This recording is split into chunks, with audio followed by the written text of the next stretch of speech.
Welcome to the BANGover podcast. I am Scott Allen. This is Chris Myers. I'm here. And today's episode is Black Sabbath's Paranoid 50th anniversary.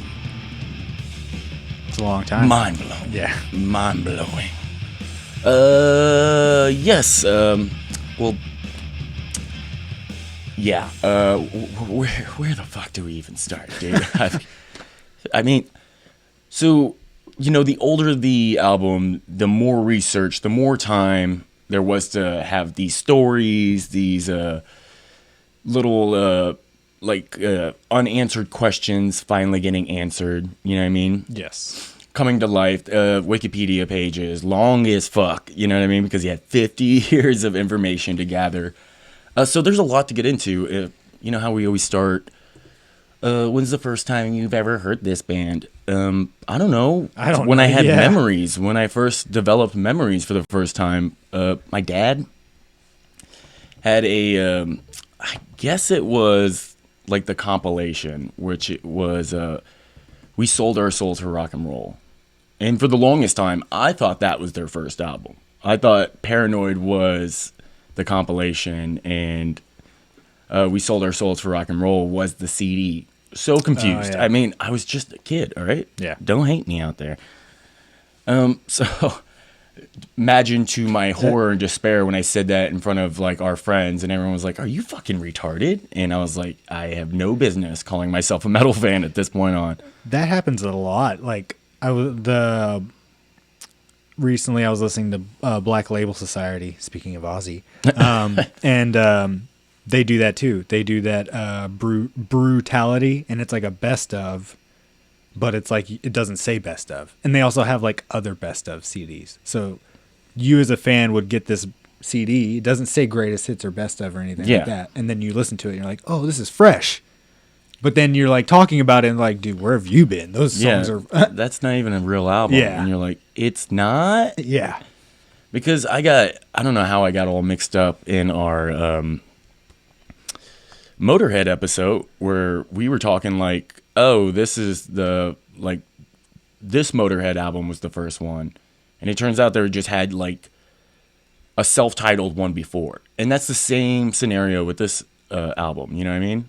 There was just a Black Sabbath like demo that I believed, featured some of the songs that are going to be on this album. And they were like 3 or 4 months apart. It was like once the single came out, they were like, get their ass in the studio now. Yeah, I mean, the previous album released February 13th, and then this one comes out September 18th, same year. Yeah, exactly. So it's like, they rushed them in They were there. one of those, those things that they were just back to back. And they were trying to cash in. Ozzy does that too. He did that with the first two single albums, his solo albums. Where it was like riding off the success of what was the first? Blizzard.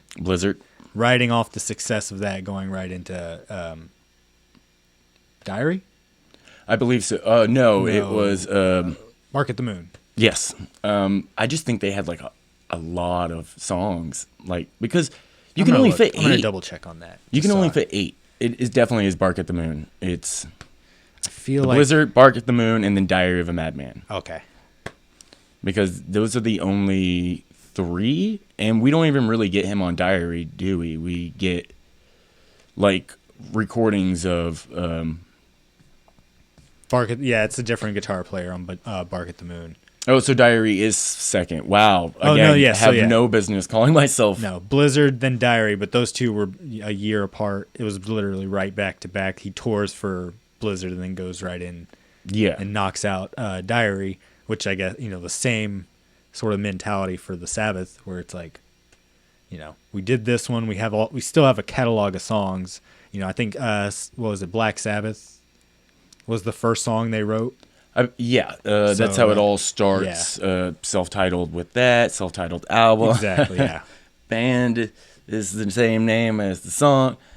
And I think it was really, they were trying to cash in. Like the producers, the managers, the record labels, them probably themselves were like, oh shit, this is hot right now, so we got to get it out as fast as fucking possible. And it only took, 10 days to record, 10 days to mix. Yeah. That's insane. It. Yeah. And I mean, here's the you reason can why, kind of hear you know? it. I mean, yeah, we can. It's we'll talk live. about, but yeah, it's like Yeah.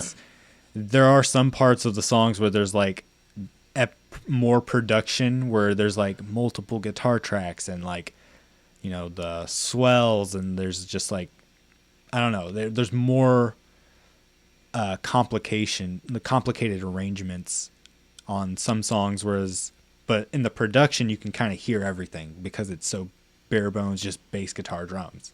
And they didn't So it's they like- didn't dampen anything. Those drums are wide open. The drums the are like- amplifiers are not muffled or cornered No. off. They're in a fucking The big drums room sound being like loud as shit. they're like dull, like they have that dead 70s drum sound. It's just where like, it's like taking away plop, like plop, plop. It's Yeah, not like just boom, like- detuning the drums, if Yeah. you will, to get like the tone that matches the guitar, right? In some ways, you got to like match your drum tone with room and or like players, because some people have a deeper tone. So I'm imagining that's what he's doing, but you would think there'd be like some sort of like muffling. It doesn't sound like there's even like a No, it just- blanket in the bass drum. It sounds just like raw drums at some It's point. 1970s drums, like to the T, Yeah. like straight up. That's the most.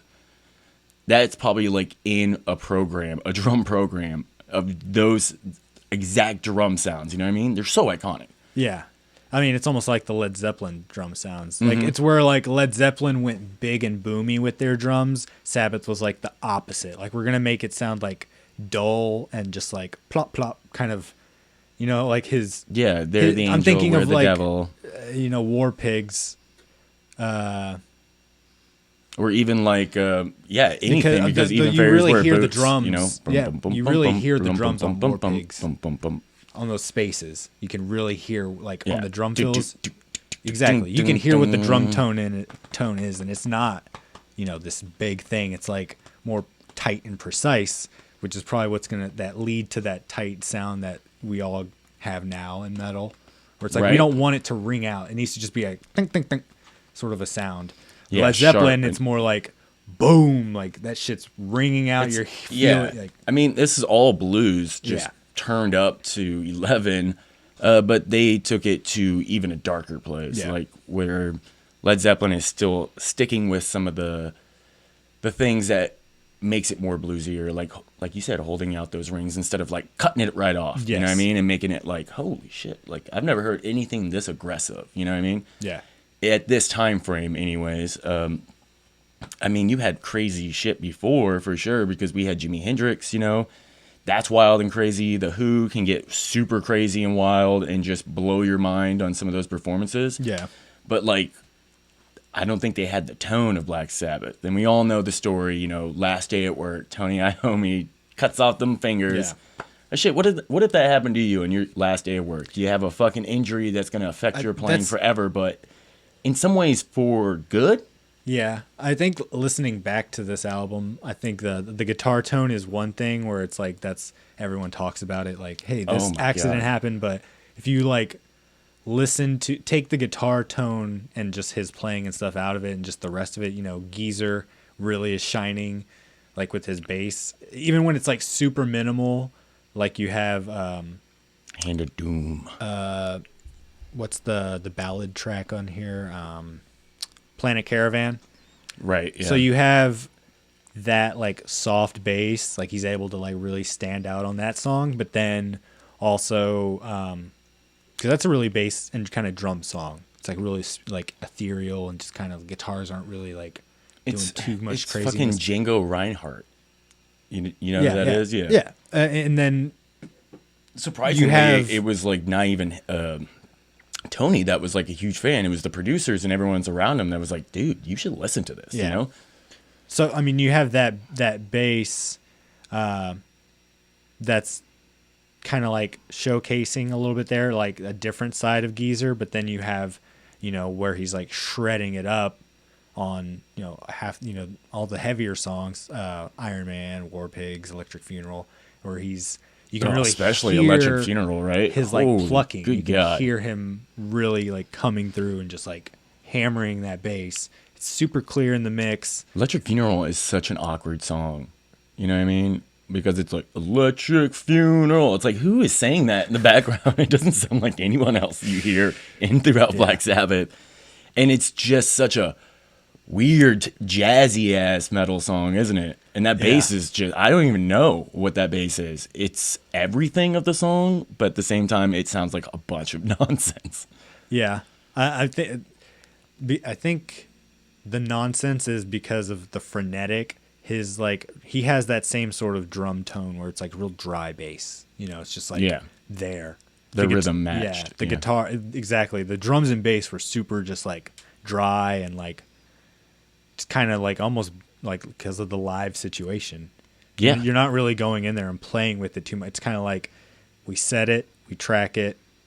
If you nail the take, what pedals? Yeah, you know what I mean. We're not talking even about just amp pedals. settings. It's like we're talking about just like they're gain. recording it and doing it in such a fast time. It's either they know, like, was it the same producer and stuff from the last album? I'm gonna double check. Roger Bain is yes, so same producer, same label, Vertigo. Let's see if it's the same studios. And Roger Bain is known at this time for doing, well, actually, I'm not sure what he did before this, but the main talk is when everyone talks about him is Judas Priest, yeah. Everything Judas Priest did. I mean, it's crazy because he must have done, like, you know, I do some of my research by watching the classic albums that early 2000 is fuck boring show on Amazon Prime. And he must be like in 30 episodes, like half of the series. It must be him just like, all right, well, since you're here, you might as well talk about this album because you were the producer on that one and this one and that one and that one. Yeah, you can knock them all out with this one guy. But I mean, yeah, so it's the same studios, same guy, same label, same year. Like they literally had the songs down. It probably was a thing of like, there were some songs that were made up on the fly to fill out album. Yeah. You know what I mean? But how much more, like you did it the first time you struck gold, how much more should we change it? Especially since you're recording it in, you know, less than 10 days, it seems like. June 16th to the 21st. So, I mean, just like literally not even a week, it seems like. Yeah. 6 days. These people, you know, you've said this before. Tony Iommi is riff master. Yeah.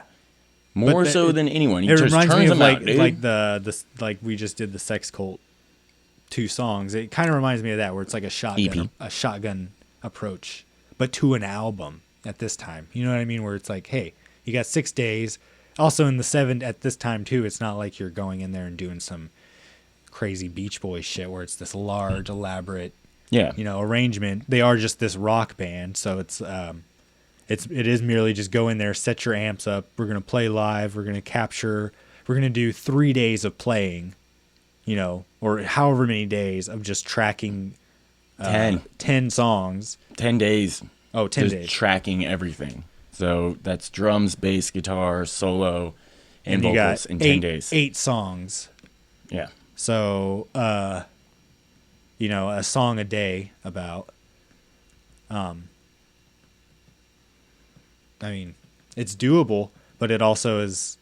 It's one of those where it shows. You know, where bands at this time like Led Zeppelin are like doing the opposite.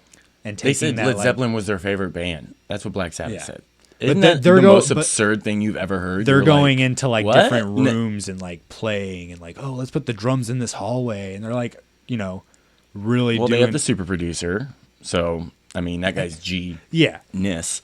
And it's just, we all, there is in metal, there is this, are you in Camp Zeppelin or Camp Sabbath? And it seems like at this point, you can really hear in just not even the production, but the way they did it. Like, Sabbath was very punk rock about it. We're going to do that. We know what we have. Well, just go in there and set it up. It's the same guy, same place. And their lyrics sounded like their music, which their look reflected on that, and their name, Black Sabbath, reflected it. It's the package, what they say. Everything just lined up, you know what I mean? Yeah. They don't have to be super sexy like Led Zeppelin, you know? No. Or fucking too sick of a guitar player, you know, to even... No. But like, I think that can handle him own self, but they took like Henry Rollins said, Black Sabbath is like the people at the house party where everyone's inside because it's too cold to be outside, and the 4 people outside drinking beers are Black Sabbath fans. That's like Black Sabbath, you know what I mean? Yeah. Don't want to be in the party or wasn't invited. You know? Yeah. So in some ways there was like, this is the beginning of like a very nerdy influence as well, because we're talking about the occult in here, which is strange because every time we talk about the occult in music, it's always when the band seems to get real popular real fast. No, It's also like a thing of the times, like all of these bands of that time that like love using the generation. occult. Just I part mean, of Jimmy this. Page Like, was a wizard. that's what I'm Did you know saying. that? You had the Jimmy Page thing. He bought the house Of Aleister Crowley. Yeah. So I mean, And then he burned it down. David Bowie burned it down before he died. You imagine him smoking his last cigarette and just like flicking it in that bitch. so Fuck like you, Crowley. all these people around this time are very into this spiritual motif and have it like surrounding their bands, and maybe not even them doing it. You know what I mean? It creates like a mysterious aura as well. Yes, You know what I it's mean? part of like It's cool. It's rock and roll. it's not even know? you It's- sometimes. It's having long hair is the same way. Yeah. You know what I mean? And yeah, it's sometimes it's not even you. It's like what the audience interprets. Oh, he said that I played the record Oh my God. backwards, and Yeah. they said this, and now they're But now we're getting into like everyone finding Black Sabbath and being like, see, let's be satanic, you know, like Yeah. let's long hair, wear black, leather jacket, you know, chains, the fucking studs, all that shit is Yeah. it's invented right here with the beginning of the album, just the song Black Sabbath, that rain and shit. You know, it's like what you're getting into. It's chilling still to this day. 50 years later, Yeah. I'm still getting chills.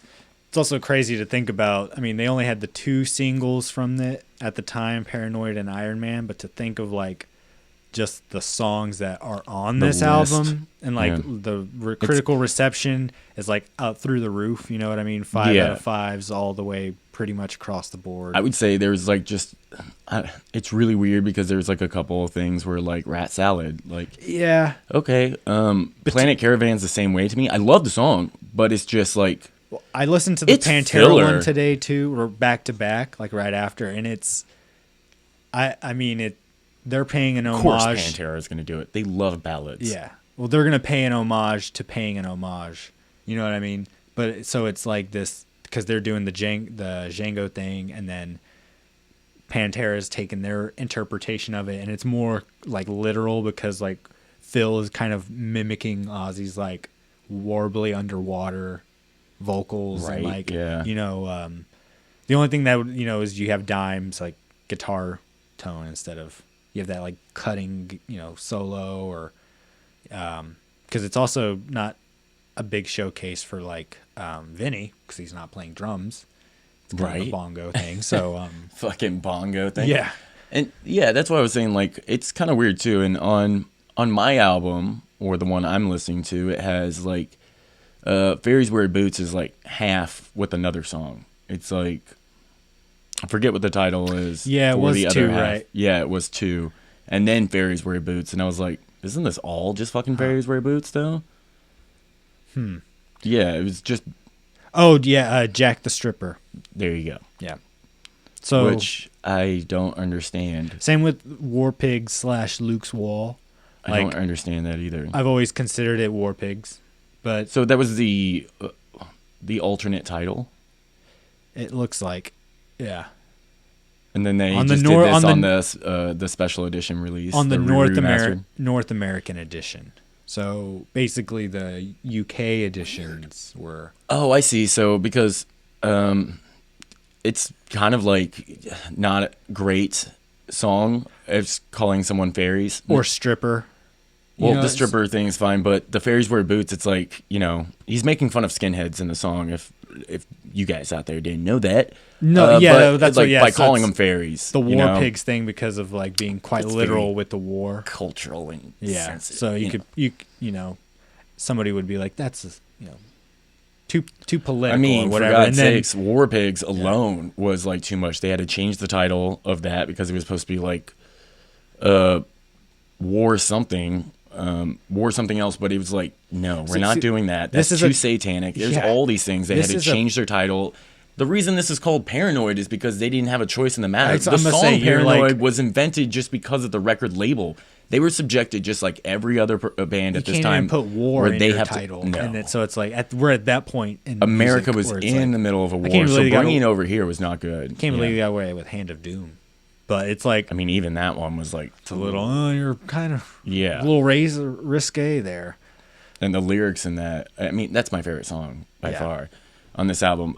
That being said, there's a lot of great songs, and it's probably my favorite song because I've heard the other songs so many times. But all this shit is really risque at this time to talk about. Even having their little demon symbol. The whole War Pig song, God's sakes. you know, is just an anthem. Yeah, them just you know. posing with crosses as well, you know? Some of the personnel on the album, we got the 4 members. You got Ozzy on vocals, Tony doing guitar, and he did the flute on Planet Caravan.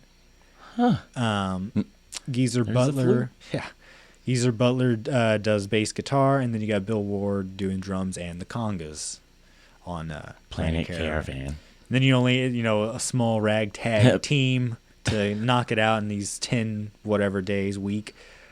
Tom Alam did the engineering, and he also played piano on Planet Caravan. We had Roger Bain, again, with production. Brian Humphreys, engineering, and Marcus Keefe did the graphic design and photography.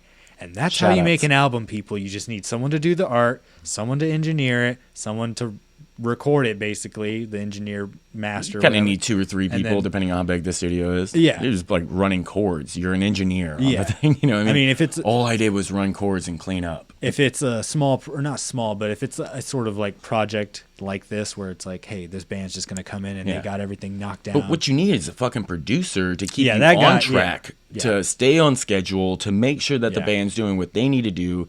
It's hard to have, like, if anyone's, like, in this time of quarantine, if you're working at home, I don't know, like, some people might find the same thing I feel, where it's like, it's hard to get motivated being in my house because this is the place where you relax, you know what I mean? Yeah. You go out to, like, do the job. I always feel like I flipped a switch. But, staying motivated in the studio and having to be there for, like, at least 10 days, just, sleeping in the studio, for God's sakes. Like, that's why, I mean, when you're able to do that. When you're awake, you're tracking, you sleep, and that's the only time you get to really rest, and then you're back to tracking. But even the albums we talked about, like Korn and stuff, these bands that were in the studio for like a month doing just bullshit, just bullshitting around. And well, it's because, like, you do the take, and then they're like, it could be 2 days of just sound checking the drums to get it dialed in. Just 2 days of that, and then... you were a little slow on that part. Do it again. That could take 5 to 6 days to get all the drums. I've watched drummers, like, in those documentaries just melt. No, yeah, like, lose their minds. They just break down mentally. They can't even. They literally leave after their drum tracks. They're like, I don't want to fucking hear these songs ever again. I'm fucking mad. Spending a lot of time doing it has its benefits, but then you also it's not a requirement in any slight, like, you could still get a good album like Paranoid. It's not going to be Sepultura's Quadra or whatever, where it's like so like you need you need time to get all these pieces lined up and what's going on, and so there's a difference in mentality, but also in the concept of the album. But it shows, like, there is no right or wrong way, and you could do something this way and it still be just as iconic. You don't need to spend all this money or have, like, 10 people on the production side doing whatever the fuck. You just sometimes need it's just because how big the studio might be. Yeah, it's like you just need 2 engineers, a guy to do the art and the band, and then the producer to wrangle everybody together. Yeah, and boom, you can make magic happen. I mean, the band's good enough. You have the right producer with the right mindset. You know what I mean? He's like a goddamn coach in there. Yeah. And they were not like... I thought this is just how the way they did things back in the day. They just always recorded live. But I think they recorded live and then went in post and, like, added vocals and maybe some guitars and stuff like that. So technically, quote unquote, not live, right? You would probably punch it, like, you would record, try and separate the tracks as much as possible. And then certain stuff like those guitar solos are definitely, like, he may have recorded one version live, and then they pan it, and then he goes in and records that double guitar take Because then you have the Yeah. War Pigs guitar where it's But this was, they say, panned. completely done live. So all they did was like, Well, probably punched in for those. Well, that's what I say. yeah. Those layer parts, you definitely want to go in there and do that. And I think it was like the opposite too. Instead of like punching in to do the solos, he did the solos and then went back in to add the guitar underneath. Which again, Sepultura takes this fucking thing all the time. That's a weird way to. That's what it seemed like how Like, he was saying. It's like shooting because, your movie in order. Yeah, because it's not like People- it wasn't in Tony Iommi's head that they were gonna have another guitar to fill in. You know what I mean? Yeah. Why would he think that? This is their first time in the studio. They're like 19, 20, and or maybe older. I'm not sure. I hope not. How old are they now? Jesus. Yeah. Just not realizing that was probably going to be the thing. But, recording is a whole different experience from playing live. Let's say you probably play this song. How many times do they do War Pigs in rehearsal, and then they're like, oh, well, if you double up the guitar part there, it sound really awesome. And now it's this like iconic thing. Yeah. Where it's like a dual guitar. One is like they syncopate at times where they match up, but then they like desynchronize and they get all kind of like weird, and you're trying to pay attention to one and the other, and then they sync back up again for a second, and then they desync again for a little bit, and it's because then they're panned, so you as the listener, you're constantly, your attention's flying all the way around. You keep hearing new things every time you put this album on. Yeah. It's crazy for being an album that's 50 years old, but that's because of like capturing it live, what they were able to do. If they were to go and break it down in pieces, they might actually have not been a band after this album. You know what I mean? They might have just all mentally just broke because do the bass track again, do the drum track again. It's like, it doesn't feel natural to do it by myself here. When we're all playing together, this is where we find ourselves, It seems like they took a real simple approach to look how they're miking up the bass drum here. Jesus. They just dangle a mic in front of it, so it's just flopping back and forth. Can't we just get a boom stand? I know they were created at this time. Boom stands were a thing, right? All you had to do was put an elbow on something. He's hammering some shit. I don't know. This isn't. We're watching a 1970 performance from them, but again, that's kind of like that right there. He's nailing down like the bass pedal and shit, so it doesn't move. Yeah, because he's just driving so hard that shit, those Ludwig legs can't even keep up. They like recently just put legs on a bass drum and didn't get it right the first time. Like, we got fucking boards, 2x4s, blocks. The whole drum set is on a piece of wood that just moves around. Yeah, this whole stage. All songs composed by Sabbath also, which they were just jamming, dude. They just went in there and just jammed some of these out. Like, they had the 2 songs, so everything else was jammed out in those 10 days, where it was just like out of nowhere. You could tell in like the formation of songs and stuff too, where it feels like that, where it's like not too complex, but like, because they're going back and forth. I mean, War Pigs is like, how long is that They all song? sound super complicated to 8 me, besides minutes, for Paranoid, to be honest. But then they constantly are going back and back and coming. It's easier than you think once you break it down, but it sounds complicated because they're all like 7 minutes, 6 minutes. Well, you know what I mean? They have like a 4-minute long chunk, then they do this awesome bridge breakdown solo thing, and then they come back to another like 2 minutes of what they were doing. So in the end, you get these 7-minute Hand of Doom, 6-minute Fairies Wear Boots, almost 6-minute Iron Man.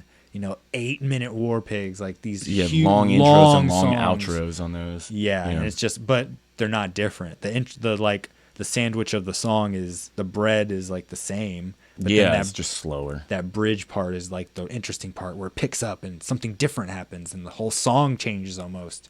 It's crazy how they did that on this album, like, Electric Funeral or something, where the song, it starts to sound different because they're either picking up the pace or it's like a whole different riff that comes in. Yeah. Imagine if they had to use like a fucking metronome on this. I don't know if they did use the metronome. Well, or if they were just like, go, go, go, go. I think the whole band stops and then Tony just comes in with the riff and everyone just follows that tempo. Because, and they've been jamming together for so long. It's just they got that internal tempo, like... Tony is not like speeding up riffs out of nowhere. It's not like dun dun dun dun dun dun dun dun dun. There's definitely some sloppiness, but that's just because of the nature of bands at that time were. it's not even sloppy really. It's just the like because equipment. you're not going back and doing Yeah. 1,000 takes to get Plus, it you don't perfect. have the best microphones either to like It's- not pick up the sound of your pick I hitting mean, it. it's you know? the characteristic too. You kind of want it to be a little sloppy. You don't want it to be. Nowadays, you do something sloppy, you're nitpicked to hell from it. But here, listen to the drum fills on War Pigs. Those are not the tightest drum fills. They're kind of some of them are on like really nice, but then there's some where it's like you can tell he's like intentionally trying to do something different, like And what came out was like, yeah, you can hear him. That was a mistake. but Literally hear it him doesn't sound thinking. bad. Yeah. He's playing and thinking at the same time, so you can hear it, and that's cool because that's him, and you hear maybe he did that fill was like improv, and you can hear how he's like, oh, Yeah. I'm always thinking of fairies wear boots when it comes to that, you know? Yeah. And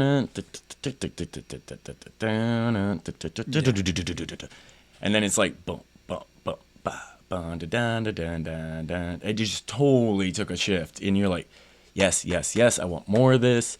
I was going to say earlier, it's what like Sepultura like took a lot from Black Sabbath because of the jazz, or how they always called it reggae.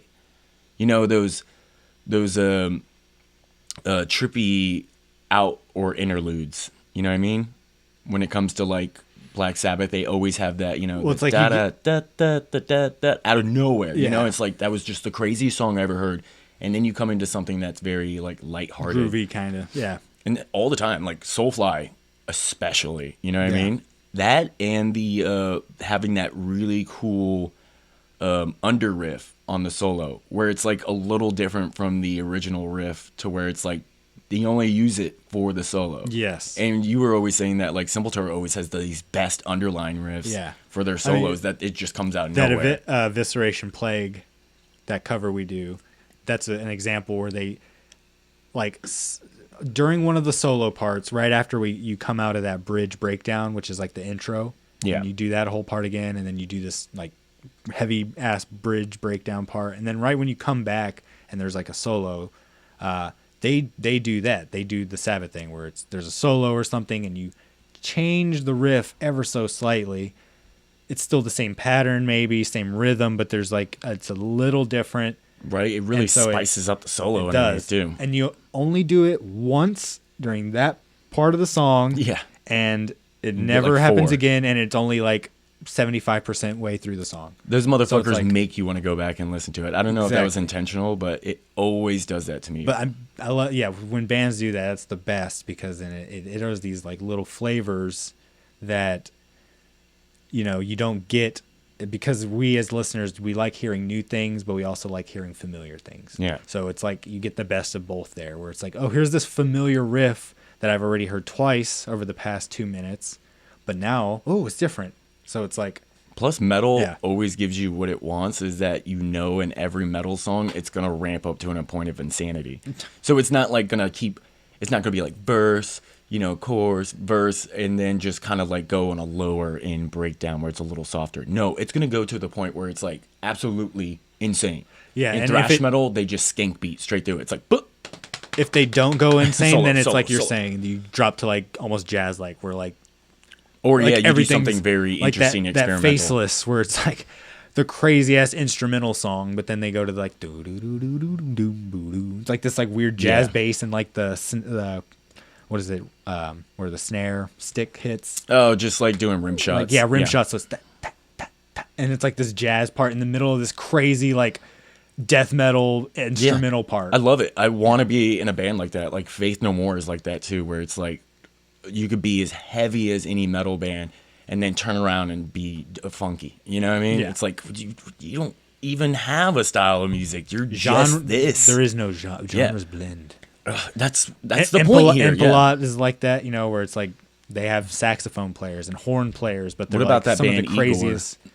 Yeah, I mean, Oh God! it's like whenever Nightmare Band. it's putting It's the world's biggest synthesizer, or like an old school synthesizer. He's like switching out cables on when he's like performing it. I mean, that just again Black Sabbath setting this tone of like not necessarily DIY, but just like shotgun approach to like recording and getting and making gold, where it's like the songs speak for themselves. You know, we rehearse it's Leonard Skinner. We go into the room and we rehearse the hell out of them, and then we come into the room and then knock them the fuck out. And because they're good musicians, they practice all the time. They take this shit fucking serious when it comes to their instrument. The only person probably not taking it that serious is Ozzy here.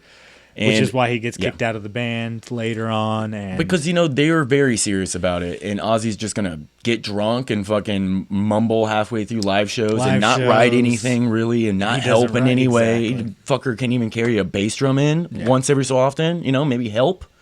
So, yeah, of course that was going to happen, you know? But the great thing about Ozzy is that, like, because he's such that type of person, and it's a double-edged sword, right? Because that mentality, that personality makes the best lead singer, right? Yeah. And the ability for him to just sing, too, because he gives no fucks. And maybe you didn't know this, but you cannot control your vocal cords. It's impossible.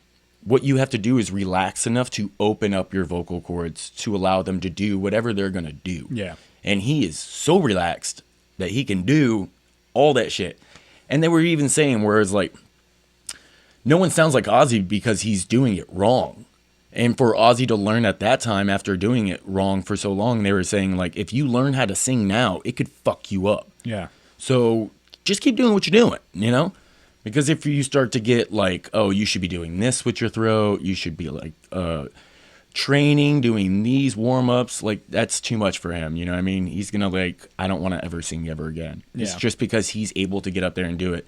So yeah, in some ways this is like the beginning of punk rock too, right? Because it's like fuck you to everything, like fuck you to your sound, fuck you to what you say I can and cannot write, fuck you to saying that this is not going to be something that's going to be popular or huge, fuck all that shit. And then, you know, 10 years later, punk rock is born because of bands like Black Sabbath. There are just so many of, you know, where people are like, I'm just tired of a 7-minute long song. So it's kind of weird how that happens, where this is like, fuck you. And then 10 years later, bands were like, no, fuck you, Black Sabbath. It's like, you guys are sellouts, you know? And they're like, how the fuck did we started I everything? I gave you the leather jacket idea. That we stole from the Greasers. I'm going to fly through some of these accolades and this controversy thing. Oh, no. You got Kerrang, 100 greatest heavy metal albums of all time. It's number 31. There's a bunch of stuff like that. Rolling Stones, top 500 albums of all time. It's, let's see, number 130 on that. And then it made it to 131 in the 2012 revision. Number 6 in Guitar World's greatest 100 guitar albums of all time. Again, the Classic Albums documentary was made about it because it's so iconic, and really that is a huge deep dive. It's more than even we could break down because you have these people actually telling the stories. Yeah, I would have loved to like timestamp and play some interviews, but I'm going to suggest you guys just go to Amazon and watch it. Yeah, There's tons of them, and they're like 50 minutes. It really does fly by. Yeah. It seems like it would be really boring, but Black Sabbath was really fun. You get Motorhead's was really fun. You get to hear isolated tracks and stuff. It's really cool. Yeah. And then in 2017, Rolling Stone considered the album to be the greatest metal album ever. Period. Period. Yeah. So ever. Yeah. I would agree. I would think, it's got iconic songs, it's got themes, it's got anthems. You got your anti-political war song. Can I go out on a limb here and say maybe Back in Black was better? And I'm going to say this because of not having filler songs so much. But any album that doesn't have a lot of filler and every song's a banger. People could criticize Back in Black for not having the original singer, whereas this is like the original band. Yeah, I was just talking about like no filler songs. Like where it's like we have to have so let's make some shit up or just use some instrumental interludes, which is fine, but it sucks in my mind that you had to put it on there just to fill time. Like it wasn't your intentions. Like if you rather it be 6 songs, you know what I mean? Because this is what I got. But now you have to add shit, and that got really muddy down the way where like bands were just coming out with dog shit albums for their one single. You know what I mean? And everything else was just made up bullshit around it. Where I got So so this mad. album only has 2 singles from it. So you remember like hearing a song on the radio and you're like, fuck yeah, I'm going to get that band's album. And then getting the album and being the rest of disappointed it's- because yeah. nothing sounded like that one song. Yeah. That's absurd. Yeah. Just make it all sound the same. No, that's what we wanted. And then you have a little bit of controversy always with Ozzy and Sabbath. Always. He was so- asleep underneath the stage. Yeah. They had to poke him with the stick to wake him up. A nurse committed suicide Oh. in 1970, and the album Paranoid was found on her turntable. Oh, here we go. So, they try to say it was the music, words in the songs, moods of the songs are aggressive. Right. Stuff like that, calling them satanic and stuff. And so, so that kind of got like thrown out just for the craziness of it, and that kind of then leads to these other cases where you have music like Marilyn Manson being accused. Just the whole 2000s awesome. around Yeah. that time really blew up again. But Ozzy's the evil man. Yeah. Started here with Sabbath. It started with Ozzy, Yeah. too. He was the guy, again, crazy, Yeah. perfect lead singer. Didn't mean to bite that bat's head off. Didn't mean to bite that dove's head off. Didn't mean to piss. I think he meant the dove. No, he said he said it. He I've was heard- drunk. He was pretty smiley. He was like, I thought it'd be pretty cool if we get Yeah. the record deal. Yeah. No. I don't know. Ozzy also started reality TV. Oh, yeah. Maybe Started that. younger And I folks love probably it. don't realize this, He's but still- maybe older folks don't realize this, but the Osbournes was the first one of those shows before there was any Kardashian Oh, no, bullshit, yeah. any of that. This- It started with him. He's done it twice, people. Yeah, it's so funny. The past month or 2 months, I've gone on an Ozzy reality binge. I've watched all of the Osbournes, binged that. Are you again. serious? Yeah, I downloaded it. How good? It's awesome. So fucking good. It's a Has great nothing to do show. with you being a stoner. So fucking good show. Then you got the Jack and Ozzy's World Tour, where I've never watched that one. Jack and Ozzy, because Jack didn't spend much time with Ozzy growing up. They So they started go on- this show where they yeah. basically road trip across the country and just go and do fun stuff. Marilyn Manson shows up every so often. I think, yeah, he has been Yeah. on there. So that's a really fun show. Definitely check that out. I think that's on Travel Channel. And then you have another show, which is called The Osbournes Want to Believe. And What? that is an awesome show. Basically, it's Jack Osbourne sitting on a couch with Sharon and Ozzy as he shows them paranormal videos and asks them, do they believe it? Awesome. It's the coolest show. And then Jack has another Jack, show you genius. where he goes around and ghost hunts. He's a professional ghost hunter. I love it. And it's so good. So I've been watching about 4 Osbourne show in the past 2 months, binging Hey, them. let's talk a little bit about Ozzy's last singles that came out. Yo, this last album, it's music creepy. videos, It's everything. Like, I only heard the song 3 times and it's stuck in my head. It's music such video a is good good too. song. Yeah, all- It's such a good song. that album is really good. He did a collaboration with Post Malone that threw people for a loop. There's like the collaborations he does that he chooses to do and stuff. He's Yeah. very generous with his music Yeah. too. He'll let there's been countless hip hop Yeah. artists that have used plenty of Black Sabbath stuff in their backing tracks. Metalheads are like, yes, please He's- do so. He's been on a roll lately despite these health issues. So I think it's just Ooh. Come on, once, Ozzy. and he's stated himself that he probably will never stop performing live. So once we get over this whole, non-performing in the world sort of a situation, he'll get back to it. We'll actually get to see him play this album. He gets You it. know what I mean? Yeah, he's not like one of those superheroes that No. are like, I gotta hang it up and have a regular normal life. No, He's like, he's this is going to who perform I till am. he can't physically. He knows who he is, Yeah. and he's not like, Iron Man, where it's like, how do I live 2 lives? It's like, you're Iron Man, Yeah. you idiot. am There's Prince no of Darkness. Yeah, there is no 2 of y'all. You don't live a double life. You're not Spider-Man, like, I just want to be normal. Yeah. No, you're Captain America. You accept who you fucking are. Yeah. Do you have any final thoughts or things Go check about out this that. album? Just type in Ozzy's new music video. Yes. It'll probably leave you a little teary-eyed. The song is fantastic. Is that the one where he's like sitting on the chair and there's all this shit just happening around him, right? I thought the one where he It's was like like a getting girl off drugs in the the Sharon one? Yeah. Oh, yeah, that Jesus. one's- But that song is Yeah, so that song good. is great. Yeah, it's like a life story. Oh, there's also Jack is producing. Why would you need a movie after that? Like Jack there is it is. producing it. A movie? Jack is he's involved gonna in get that- producing yeah. an Ozzy biopic. Did you see The Dirt? I did. The guy that played Ozzy in that, just get him again.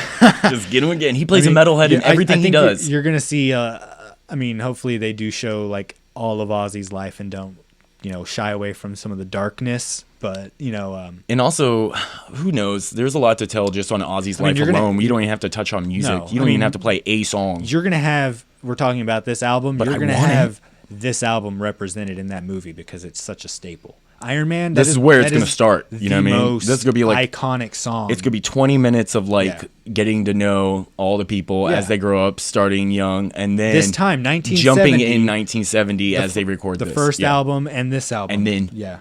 World Tour. Yeah, You because know? I mean, Sharon has said before that like Iron Man is like his big Sabbath's like biggest song, and she's the manager, so it's like Yeah, That's and like- that's crazy too because that song was just out of nowhere, just right here, just had it. I don't know. And even so Iron Man, and then Paranoid was that way. Crazy Train, where it's like she said that about that song too, where it's like Crazy Train is like the I think icon, like once you write that, it's yeah, you haven't heard it in over a year. But if someone said Iron Man, can you like just mouth yeah. out, like hum the opening? Everyone can. it's like the song you first learn on guitar. Everyone can. Yeah. So Yeah. It's like smoke on the water. yeah, exactly. All right. Well, please follow us on Instagram, YouTube. Go click that bell because we like YouTube a lot more than other things. Yeah, if you follow There's us gonna on be another YouTube, alternative site Twitch, here pretty soon. you get notifications when we go live, but YouTube, you'll also, get little prompts. If you have the bell turned on, you get, notified when we actually post videos and if we go live. Yeah, or and you don't any have of to that go stuff. anywhere else to listen to any of our episodes. They're all right there. Yep. Everything that we do actually is going to be there. Yep. So that would be BANGover Productions. Just type in BANGover, PRODUCTIO.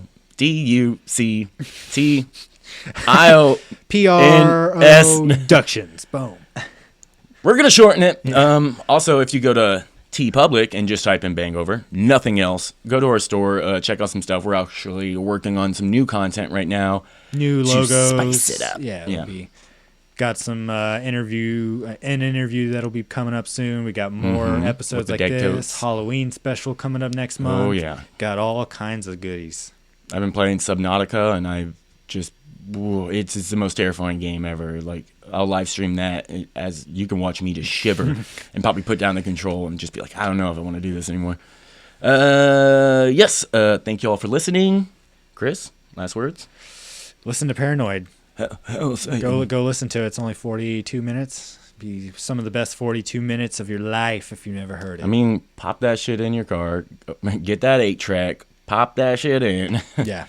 Fucking Especially if you just like go metal. cruising This in is your, like yeah, the like your T-top fucking baby. Trans Am. Oh, man. Yeah. So cool. All right. Thanks, y'all. And please join us next time. yes. Later.